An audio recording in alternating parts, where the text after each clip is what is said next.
আলেম ওলামাদের যাদের মনে কষ্ট পাইছেন সেটার জন্য আমি নিঃশর্ত ক্ষমা চাচ্ছি। আচ্ছা, এখন আমার কথা যেটা আমি সেখানে যে বক্তব্য দিয়েছি, এখন আমি আপনাকে আবারও বলি, মিডিয়ার সামনে আপনি আল্লামা জুনায়েদ বাবুনগরী বিষয়ে যে বক্তব্য দিয়েছেন, ওই প্রোগ্রামে তো বক্তব্য দিতে চেয়েছিলাম, আমাকে কেন দেওয়া হয় না? এটা আমি কিন্তু ব্যক্তিগতভাবে চাইছি, এটা তো আপনি এটা কিন্তু আমি এখনো চাইছি। আমরা চাই যে আপনি শেষ করে দিলে সুন্দর, আর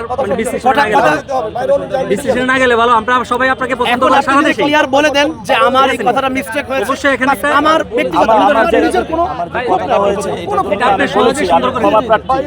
আলেম ওলামাদের যাদের মনে কষ্ট পাইছেন সেটার জন্য আমি নিঃশর্ত ক্ষমা চাচ্ছি। অনেকবারই বলছে, অনেকবারই আমি বলে দিয়েছি। তাহলে আমার ব্যক্তিগত আপনার মধ্যে কোনো ক্ষোভ নেই। যারা এটাতে ক্ষুব্ধ হয়েছে, আমার যে ক্ষোভটা ছিল আপনি এটা বলার কারণে আমার পরিস্থিতি সৃষ্টি হয়েছে, এটা দেখছেন তো কি করছে। এটা এই বিষয়ে আমি মন্তব্য করব না, হুজুর এই ক্ষেত্রে আমি নিজে রাজনীতি করি না, যেটা বলেন না, কিন্তু রাজনীতি তো দেখেন। এইজন্য আমি দেখেন রাজনীতি দেখে জন্য আমি এখানে চলে আসছি। কেন ওখানে বক্তব্য দিয়ে এখানে এসেছি, এইজন্য আমি রাজনীতি কি বলবো ভাই না করে দীর্ঘ 20 বছর কি বলবো এটা বলেন, আমি বলে দিই। এদের সাথে চলা কি বলবো এটা বলেন, আমি আমার কাছে আসছি মানে আপনার বিষয়টাকে মানে ইয়ে করার জন্য। আমরা সবাই পছন্দ করি। একটু কথা বলতে চাই, ঠিক আছে?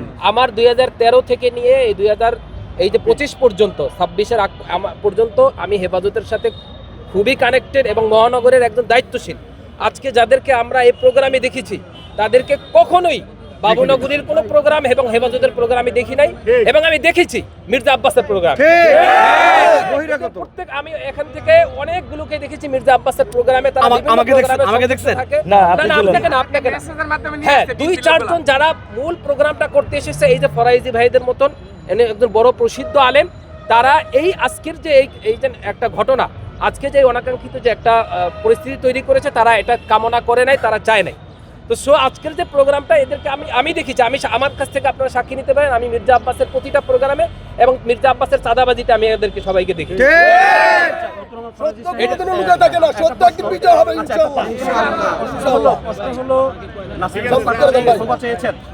ঠিক আছে, আমরা দেখতেছি, শিখতেছি, এবং যারা মনে কষ্ট পাইছেন, আপনারা মনে কষ্ট পাইছেন, এটার জন্য আমি আন্তরিকভাবে দুঃখিত। আমি মাদ্রাসা পড়াশোনা করছি, আমি এইভাবে মনে কষ্ট দিতে চাইনি। যারা মনে কষ্ট পেয়েছেন, আমি এটার জন্য দুঃখিত। এভাবে বলা ঠিক হয়নি। হ্যাঁ, এভাবে বলা ঠিক হয় না। আজকে যুগান্তরে যেভাবে আসছে আপনার যে বক্তব্য, ওটা ঠিক ছিল। হ্যাঁ, আমি তো আগে ক্লিয়ার করেছি, ঠিক না? এবং আপনারা আমাকে ক্ষমা সুন্দর দৃষ্টিতে দেখবেন।